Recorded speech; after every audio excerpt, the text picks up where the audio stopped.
Graça e paz, irmãos. Amém? Vamos lá estudar a Bíblia? Juízes, capítulo 15, a nossa lição de hoje. Estudo maravilhoso. Vamos ver dois assuntos: a vingança de Sansão e depois a força de Sansão. Ele vai começar a demonstrar, na verdade, a força física que Deus dava para ele, em nome de Jesus. Vamos então ler esse texto. Depois de alguns dias, durante a colheita do trigo, Sansão, levando um cabrito, foi visitar sua mulher. Dizia ele: entrarei no quarto de minha mulher. Mas o pai dela não o deixou entrar. E lhe disse: por certo pensava eu que de todo odiavas, de modo que a dei a teu companheiro. Mas não é sua irmã mais nova, mais formosa do que ela?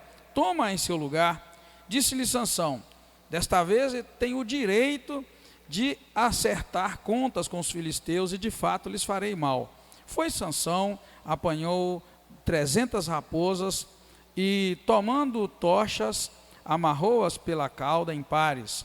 Então pôs uma tocha entre cada par de caudas, acendeu as tochas e largou as raposas na plantação dos filisteus. Incendiou assim tanto os feixes como o cereal que iam colher, as vinhas e os olivais. Perguntaram os filisteus: quem fez isso? Responderam: Sansão, genro do Timnita, porque este lhe tomou a mulher e a deu a seu companheiro. Então subiram os filisteus e queimaram a fogo ela e seu pai. Disse-lhe Sansão: se é assim que fazeis, só cessarei quando me houver vingado de vós. E os atacou furiosamente, matando muitos deles. Então desceu e habitou na fenda do penhasco de Etã. Os filisteus subiram, acamparam-se contra Judá e se estenderam por Leí. Perguntaram-lhes os homens de Judá: por que subistes contra nós? Responderam eles: subimos para amarrar Sansão, para fazer com ele como ele conosco fez. Então 3.000 homens de Judá desceram até a fenda do penhasco de Etã e disseram a Sansão: não sabias que os filisteus dominam sobre nós? Por que nos fizeste isso? Ele lhe respondeu: fiz a eles como fizeram a mim. Disseram-lhes ele: descemos para te amarrar, para te entregar nas mãos dos filisteus. Disse-lhe Sansão: jurai-me que vós mesmos não me acometereis. Responderam eles: não, mas somente te amarraremos e te entregaremos nas mãos deles. De maneira nenhuma te mataremos. E o amarraram com 2 cordas novas e o fizeram subir do penhasco. Tendo ele chegado a Leí, os filisteus saíram-lhe ao encontro jubilando. Mas o Espírito do Senhor se apossou dele de tal maneira que as cordas que ele tinha nos braços se tornaram como fios de linho queimados no fogo, e as suas amarraduras se desfizeram das suas mãos. Achando uma carcaça fresca de jumento, tomou-a e com ela matou 1.000 homens. Então disse Sansão: com uma carcaça de jumento fiz um montão ou 2, com uma carcaça de jumento matei 1.000 homens. Acabando ele de falar, lançou da sua mão a carcaça e chamou-se aquele lugar Ramate-Leí. Então, como tivesse grande sede, clamou ao Senhor, dizendo: pela mão do teu servo tu deste esta grande salvação. Morrerei eu agora de sede e cairei nas mãos destes incircuncisos? Então o Senhor abriu a cavidade que estava em Leí, e dela saiu água. Tendo Sansão bebido, recobrou alento e reviveu, pelo que a fonte ficou sendo chamada em Acoré até o dia de hoje. Sansão liderou Israel durante 20 anos nos dias dos filisteus. Obrigado, Deus, mais uma vez nós te agradecemos por esta linda oportunidade e contamos com a ajuda do teu Espírito Santo. Ele que inspirou homens e mulheres para escrever as Escrituras, é o único que pode também falar conosco o que exatamente o Senhor quer que nós aprendamos de acordo com o que acabamos de ler. Muito obrigado, ajuda-nos na meditação da tua palavra e ajuda-nos a aplicar as lições da tua palavra ao nosso coração. É o que nós te pedimos agradecidos, em nome do Senhor Jesus Cristo. Amém. Pode sentar, irmãos, irmãs. A vingança de Sansão e depois a força de Sansão. Pode passar, fazendo favor, viu, irmão?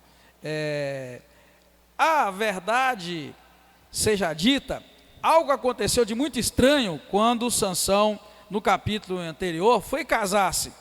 Sabemos que ele ficou muito furioso, porque quando ele fez aquele enigma, fez aquela pergunta, aquela charada para os moços que estavam com ele, na verdade, eles foram até a mulher de Sansão investigar para que ela falasse o segredo, né, da charada, do enigma. E isso deixou ele tão furioso que ele, ao invés de, assim que terminasse o casamento, ele fosse viver com a mulher dele, ele foi embora, ele sumiu, foi para a casa do pai dele, e aí, enfim, ele ficou muito furioso. Então, o que acontece agora? Ele vai chegar e vai criar uma situação para que ele pudesse vingar a atitude do sogro dele de ter pegado a mulher dele e dado para outro homem, para, na verdade, o melhor amigo dele, o companheiro dele. O que eu noto, irmãos, em Sansão? Isso é uma lição para nós pensarmos nela. Em Sansão, sobrava a força física, irmãos, mas faltava nele, irmãos, domínio próprio, fruto do Espírito de maneira geral. Aí eu queria que você meditasse no seguinte: quem é que dava a força para Sansão, irmãos, para ele ficar fortão e matar gente e tal? Quem dava aquela força? O Espírito de Deus, o Espírito Santo. Mas como pode o Espírito de Deus, o Espírito Santo, dar força física e não dar ao camarada domínio próprio? Se você abrir sua Bíblia lá em Gálatas, abre para você ver, você vai ver que lá em Gálatas capítulo 5, dos 22 ao 25, está falando do fruto do Espírito. Quase que eu abri em cima aqui, ó.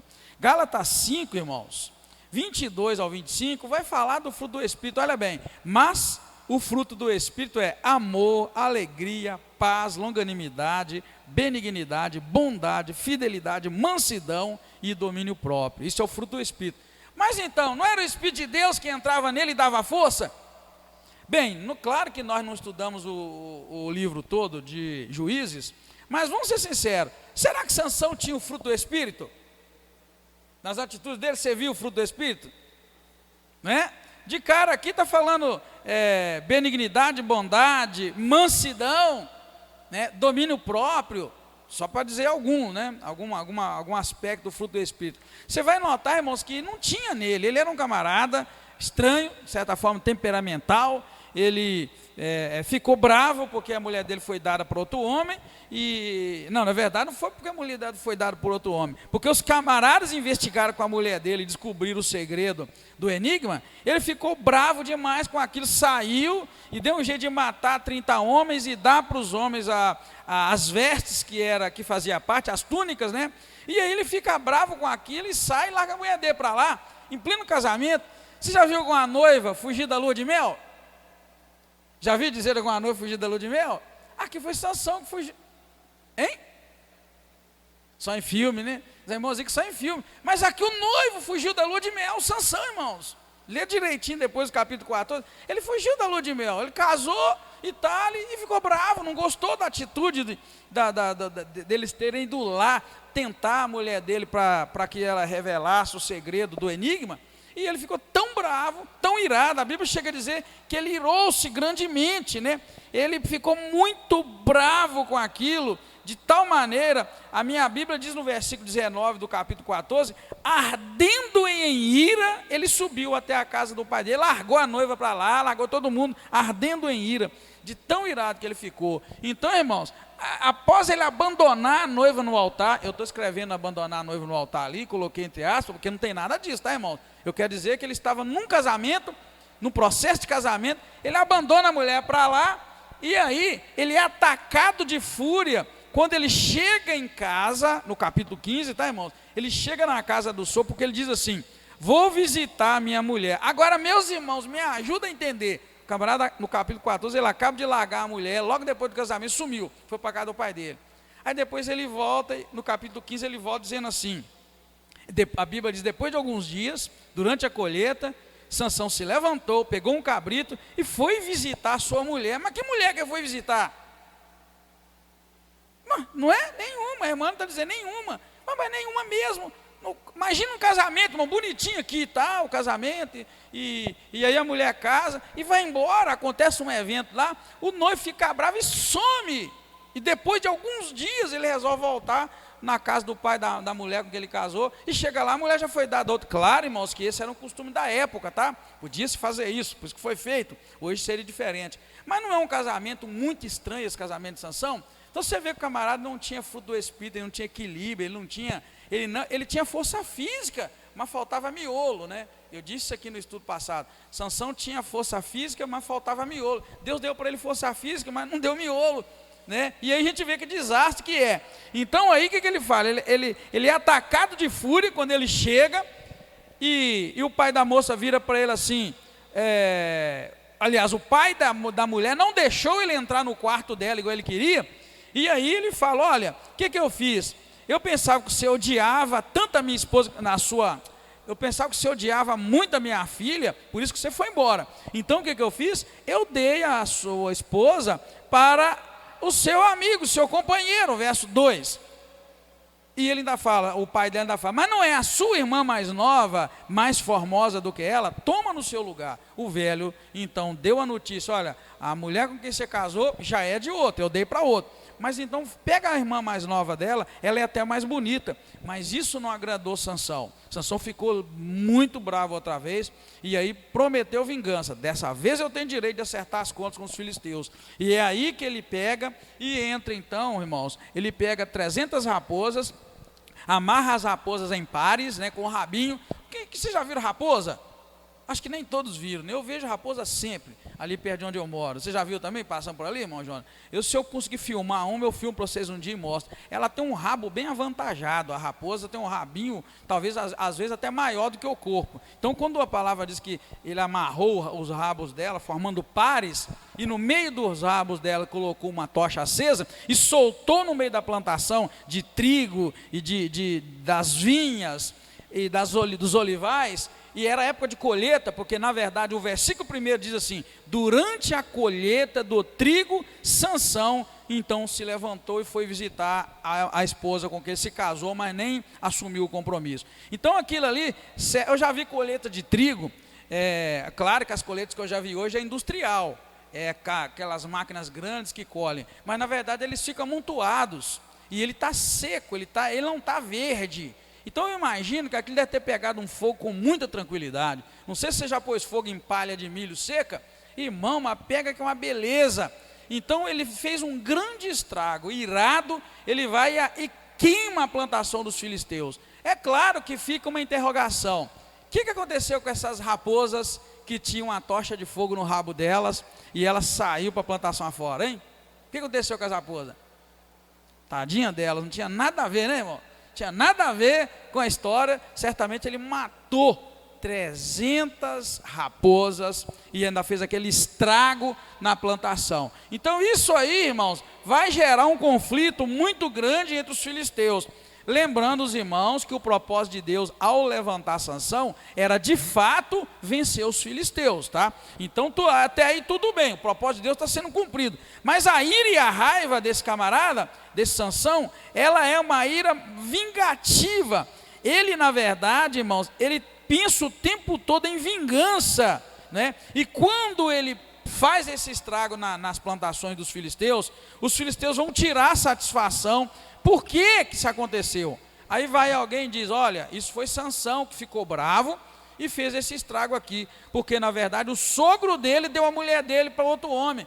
Aí o Sansão, eles ficam bravos e vão lá e põem fogo na casa. Aí isso aí os filisteus colocam fogo na casa do pai da moça, ou seja, do sogro de Sansão, e mata também a mulher de Sansão, que na verdade, eu vou ser sincero com você, aqui já não é mais esposa, na verdade ela é ex-esposa de Sansão, porque a esposa de Sansão foi esposa só um pouquinho, porque na verdade a Bíblia relata que ela foi dada a outro homem. Então vai lá e põe fogo na mulher. Então começa uma tremenda matança, e ao invés disso aí, colocar Sansão numa posição de mais tranquilidade, mais bravo ele fica. Então você vai ver que o tempo todo ele tem ataque de fúria. De fato, irmãos, não tenho medo de dizer, ele tinha força, mas não tinha miolo. E vou ser sincero, um homem que tem força física, mas não tem cabeça, não busca de Deus sabedoria, uma mulher, né, que tem muita força, mas não busca de Deus sabedoria, ele faz muita besteira. Não é com força, nem com violência, é pelo meu espírito, diz o Senhor. Amém, queridos? Então você pode ter muita estrutura, você pode ter muito conhecimento, você pode ter um punhado de coisa, você pode ter uma força tremenda, mas sem o Espírito de Deus, você não vai conseguir ser vitorioso em nada na vida. É o que a Bíblia diz, não é por força nem por violência. Não adianta, Sansão tinha força, era violento, mas faltava ali algo. Isso é muito complicado. Eu falei nos estudos, alguns estudos anteriores, que estudar essa parte de Juízes é muito complicada. Muita coisa aqui em Juízes é difícil de entender, e esta é difícil de entender. Como pode um homem ser tomado pelo Espírito Santo de Deus, porque é o Espírito Santo de Deus que descia sobre ele, dava força, revestia ele e dava força física, mas não dava para ele, irmão, freio. Não dava para ele domínio nenhum, ele não tinha domínio nenhum. Ele sai assim e faz e não importa. Então, queridos, isso é um grande questionamento, por isso que é difícil demais compreender. Por isso que eu te levei a ler Gálatas lá, que fala que o fruto do Espírito é aquilo. Mas ele tinha o Espírito, mas não tinha aquilo. Então é complicado, não é difícil de entender? Porque no nosso entendimento, onde o Espírito Santo de Deus desce na vida de alguém, vai dar para ele gozo, paz, longanimidade, bondade, mansidão, domínio próprio. Mas o Espírito de Deus descia sobre esse camarada aqui, e ele ficava tremendamente violento e descontrolado, né? O camarada pegar lá 300 raposas, irmãos, e fazer uma coisa dessa, misericórdia. Será que precisava de pegar a pobre das raposas e envolvê-las numa vingança? O que era vingança?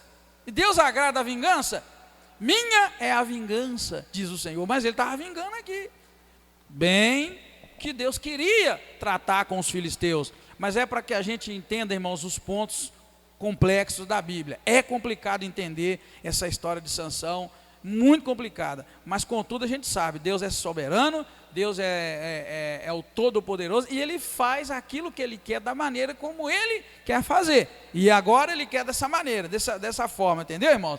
Então aí, termina essa primeira parte da vingança de Sansão, ele acaba criando uma situação de estrago, né, e mais inimizade ainda contra os filisteus, e aí acaba morrendo então a mulher, que eu vou chamar aqui de ex-esposa dele, né, juntamente com o pai dela. Aí, pode passar fazendo um favor, nós vamos entrar na segunda e última parte do texto, que é uma demonstração da força de Sansão. Até então, Sansão disse lá no capítulo 14, né, aliás, a Bíblia registra, não diz, mas a Bíblia registra, que quando ele estava indo para conhecer a noiva dele, um leão veio ao encontro, ele pegou o leão e rasgou o leão de cima a baixo, uma demonstração de força.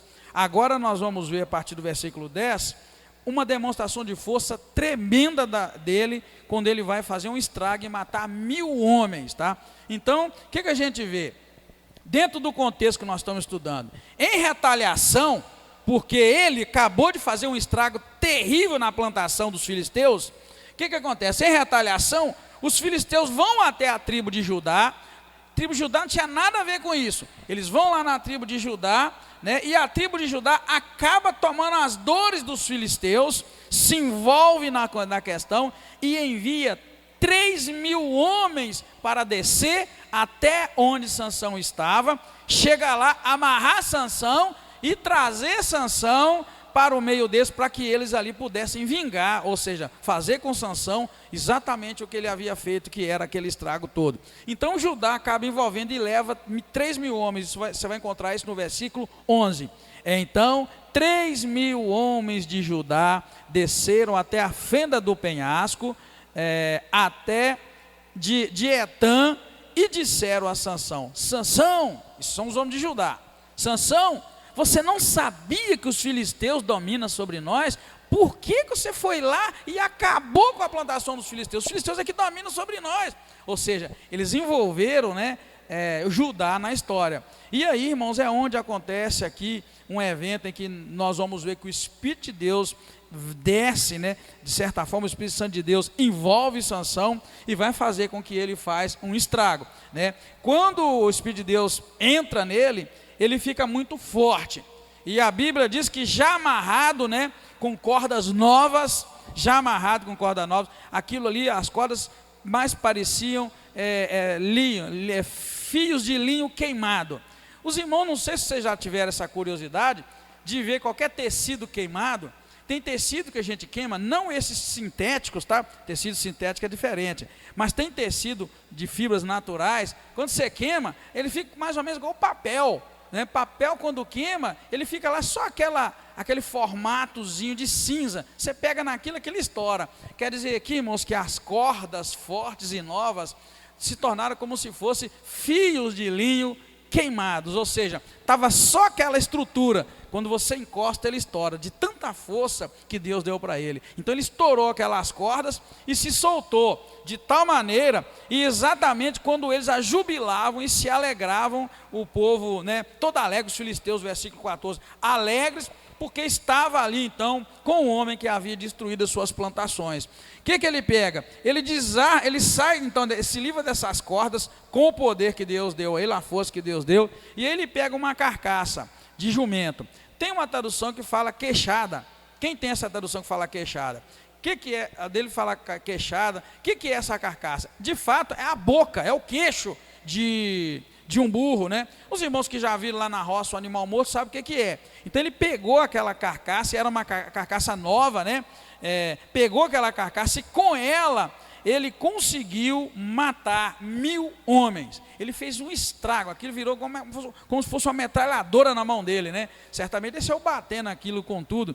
Os irmãos devem saber muito bem, uma parte onde os nossos ossos são muito fortes é exatamente a mandíbula. Tá, irmão? Você vê que a gente tem essa parte nossa aqui, ó, isso tem movimenta a vida inteira, a mandíbula. Então, quando pegou essa queixada, esse queixo, essa parte da boca do animal que rumina, né, que vai comendo ainda aquele mato lá com toda a força, o que acontece? Aquilo ali é uma estrutura óssea muito forte e que certamente na mão de um homem forte, cheio de força, que Deus dava, porque no versículo 14...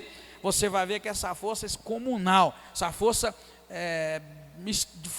além do normal que ele recebia, vinha de Deus, tá? E pelo que dá a entender o versículo 14, Sansão não era um homem forte 24 horas por dia não, tá? É quando o Espírito de Deus descia sobre ele, fazia ele ficar forte. Parece que nos demais momentos da vida dele, ele era um camarada normal, porque o versículo 14 diz assim: tendo ele chegado a Leí, os filisteus saíram ao encontro jubilando. Olha bem, mas o Espírito do Senhor se apossou dele de tal maneira que as cordas que ele tinha nas mãos se tornaram como fios de linho queimados no fogo, e as suas amarraduras se desfizeram das suas mãos. Aí então ele, achando uma carcaça fresca de jumento. O que é carcaça fresca de jumento? Queixada fresca de jumento. É de um jumento que havia morrido há pouco tempo. Então ele pegou aquilo, né? Tomou, e com ela ele matou 1000 homens. Então a força vinha de Deus para ele, né? E ele então ficou aquele homem extremamente forte, e ele matou 1000 homens.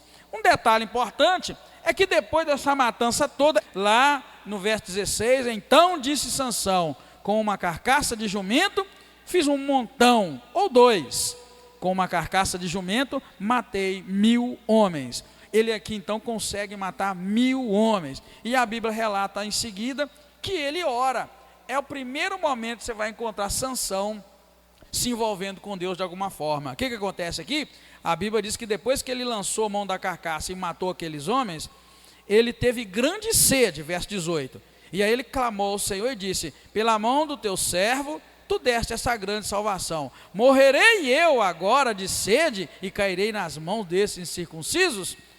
Deus vai então, abre a cavidade, né, do local onde ele estava, né, e dali saiu água. Ele tomou água, recobrou o alento, né, sentiu refrigério da parte de Deus, e aí então ele vai partir para a sua história já lá na frente com a terceira mulher envolvida na vida dele, que é Dalila. A primeira foi aquela do capítulo 14, onde ele casou, mas não ficou com a mulher dele tempo nenhum. A segunda é a irmã dela, nesse capítulo 15, que o pai dela dá para ele, mas ele não faz nem questão nenhuma, né? Ele ignora. E agora vamos ver no capítulo seguinte, ele envolvendo, desculpa, tá? A terceira com que ele vai se envolver é uma prostituta, logo nos primeiros versículos do capítulo seguinte. E a quarta que será a Dalila, mas nós veremos isso tudo no capítulo seguinte, né? Então, queridos, aí vai encerrar então a primeira parte, né, a primeira parte dessas sessões de violências que nós vamos ver Sansão promovendo, tá? Essa é a primeira parte, depois nós vamos ver outras, tá? E aí ele recebe o refrigério de Deus e o texto vai terminar registrando que ele vai liderar Israel durante 20 anos. Um detalhe importante, irmãos, para nós que somos estudiosos da Bíblia e gostamos de estudar. Os filisteus vão ser um calo nos pés de Israel até 1 Samuel 16, 17, quando Davi vai vencer Golias, tá? Vai ser um calo no pé, só lá na frente, muitos anos depois, é que Deus vai concluir a libertação que ele estava dando a Israel. Mas eu quero que vocês notem o seguinte, como é que Deus faz as coisas? Aqui, neste texto que nós estamos lendo, quem é que está enfrentando os filisteus e matando eles? Um homem, Sansão, não é? Aqui um homem, Sansão. Um homem com força extrema. Mas Sansão vai morrer, vai surgir outros líderes, e lá na frente, um homem dos filisteus vai confrontar Israel, 1 a 1. Estão lembrados quem é? Golias. Aqui é um homem extremamente forte, Sansão. O Espírito de Deus desce sobre ele, sai matando 1000 homens e vai matar mais um punhado. Quero que você entenda assim, hoje um homem humilha os filisteus, esse homem é Sansão. Mas passado alguns anos e muitos anos, um homem, Golias, dos filisteus, vai humilhar Israel. Para que você fique imaginando, mas como é que as coisas são, né? Como é que é incrível, um homem hoje de Israel, que é Sansão, está aí humilhando, matando adoidado os filisteus. Mas isso vai reverter lá na frente, na época de Saul, e um homem vai humilhar e envergonhar Israel, que será Golias. Mas também não é um exército que vai vencer Golias, vai ser o quê? Um homem. Quem será o homem que vai vencer Golias? Um menininho comparado com um homem de guerra. Agora um homem fortão, que o poder desce sobre ele, ele mata 1000. Lá vai ser um homem franzino e bonito. Diz que Davi, algumas traduções mostram Davi como um camarada, como é que eu diria, meio franzino para a guerra, na verdade. Ele não tinha corpo para a guerra, ele era bonito, era um camarada delicado, não era afeminado, irmãos, mas ele era, para a guerra ele era delicado. Ele era o oposto de Sansão e o oposto de Golias. Um homem, então aqui um homem de Israel, chamado Sansão, recebe o poder de Deus e sai matando um homem adoidado, envergonhando os filisteus. Lá na frente, um homem dos filisteus vai envergonhar Israel inteiro, que é Golias, e Deus vai levantar um homem, dessa vez um homem improvável, um homem que nem sequer conseguia vestir a armadura de guerreiro, um homenzinho que não tinha nada a ver com guerra, vai lá e vai encerrar essa história de humilhação e de vergonha, só por... Isso, gentil aspecto. Gentil aspecto é o camarada educado demais para a guerra, né? Isso quer dizer o quê? O camarada era muito educado para a guerra, o camarada granfino, aquele camarada que não tem jeito para a coisa. Isso, irmãos, eu tenho uma frase que eu falo comigo, já postei ela na internet, e eu amo essa frase. A frase que eu gosto de usar é a seguinte: Deus usa pessoas improváveis para tarefas impossíveis. Eu tirei isso de onde? Da Bíblia inteira. Começando lá por Moisés, o camarada não tinha probabilidade nenhuma de liderar e de arrancar Israel do Egito, tanto que ele mesmo chegou a reclamar, não posso porque eu tenho a língua pesada e tal. Então, quer dizer, você vai encontrar na Bíblia o tempo todo, Deus só usa pessoas improváveis para fazer coisas impossíveis. Sabe por que isso? Para que ninguém possa se gloriar e dizer, eu fiz porque eu estudei, eu fiz porque eu me preparei, eu fiz porque eu sou capaz. Cai por terra, querido, cai por terra. No reino de Deus, ninguém vai fazer porque se preparou, e porque estudou, e porque ficou bom demais. No reino de Deus, ele vai fazer porque ele era improvável, e Deus só pega improvável para não dar a glória dele para homem nenhum, tá bom? Amém, queridos? Eu gosto dessa frase demais. Se você quiser depois eu te falo direitinho. Deus usa pessoas improváveis para tarefas impossíveis. Para e pensa, Jesus ia montar uma igreja, Jesus ia começar uma religião chamada cristianismo, né? De dentro do judaísmo, ele ia criar, surgir a partir dele a religião chamada cristianismo.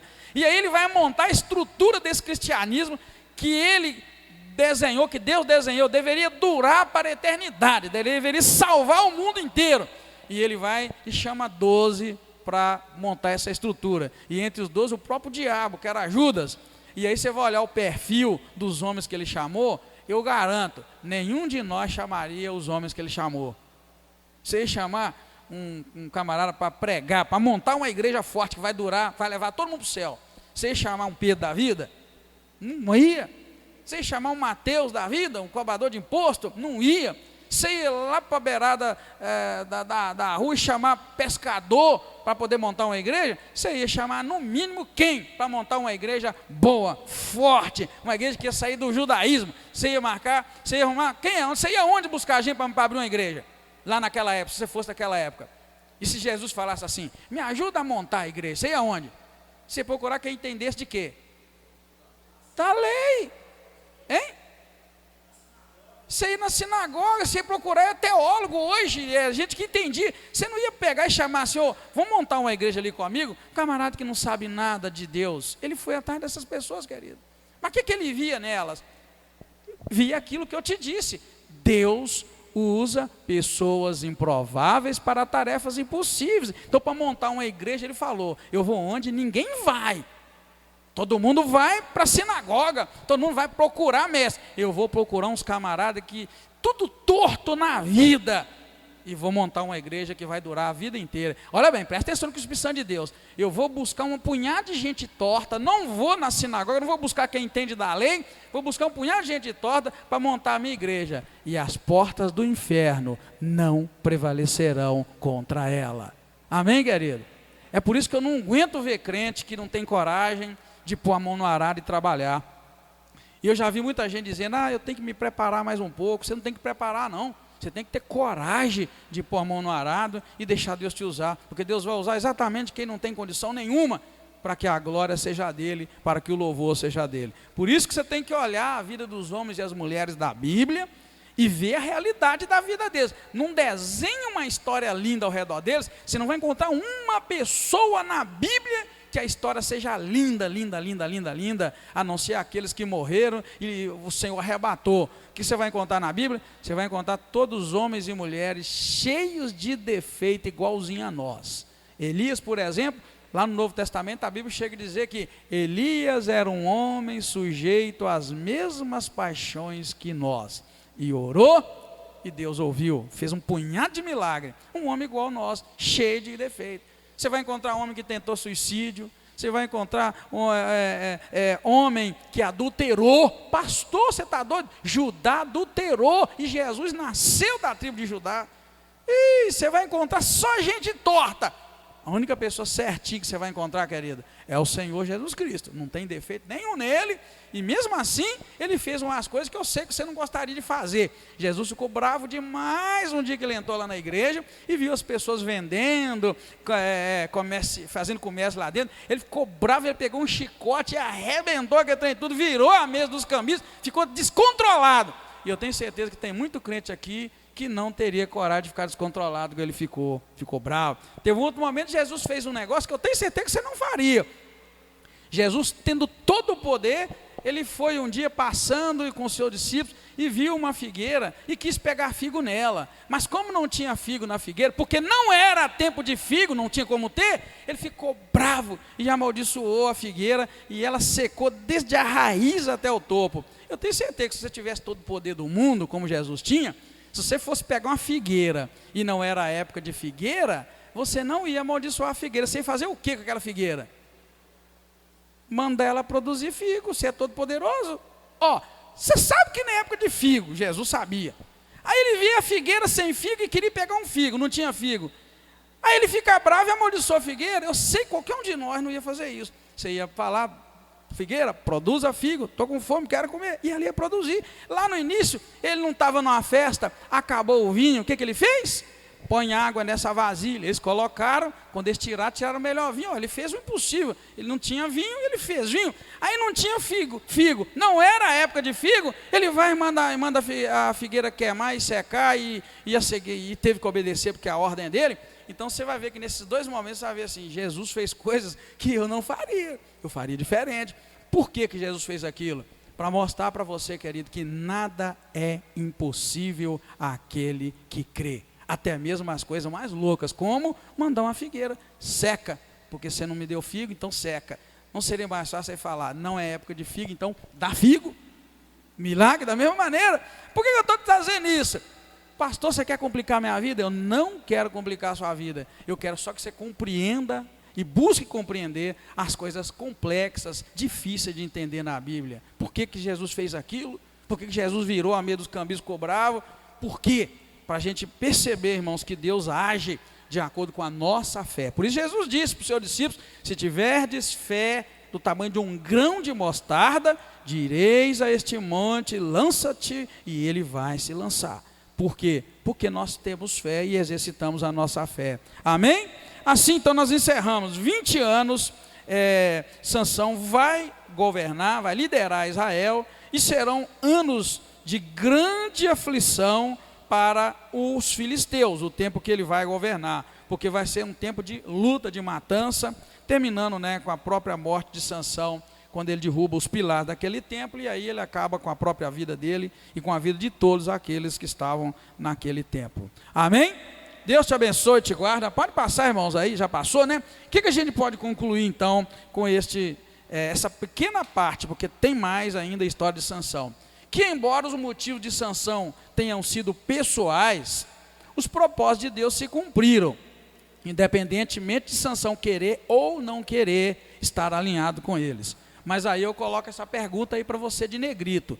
Mas será que vale a pena viver uma vida inteira dessa forma? Sabe de que forma, irmãos? Dessa forma de Sansão. Sansão, irmãos, tinha motivo pessoal para agir da forma como ele agia. Nunca ele estava alinhado com a vontade de Deus. Ele agia por vingança. Aqui mesmo ele matou, queimou a plantação por vingança, matou aqueles homens por vingança. Ele nunca estava alinhado com os planos de Deus. Você nunca vai encontrar isso nele. Mas eu pergunto, será que vale a pena eu e você vivermos uma vida inteira dessa forma, desalinhados com a vontade de Deus? Porque o que importa para nós às vezes é isso, olha, o propósito de Deus sempre vai se cumprir, independentemente de eu me alinhar ou não com a vontade dele. O que eu quero dizer com isso? Eu quero dizer que se você pensa que Deus depende de você para ele concluir a obra que ele tem, você está enganado. Se Deus determinou que vai fazer algo, queira você alinhar-se à vontade dele ou não, ele vai fazer. Mas isso não é o melhor de Deus, irmãos, viver dessa forma. Para e pensa, não vale a pena viver vivendo essa vida assim, eu faço o que eu quero e lá na frente Deus acaba cumprindo o propósito dele. Não é assim. Deus quer que você viva o melhor dele para a sua vida. O melhor de Deus, irmãos, é estar dentro da vontade do Senhor, submisso à vontade do Senhor. Isso é o melhor de Deus. Vou dar um exemplo de Jonas, por exemplo, que Deus mandou ele ir lá em Nínive e pregar para aquela cidade.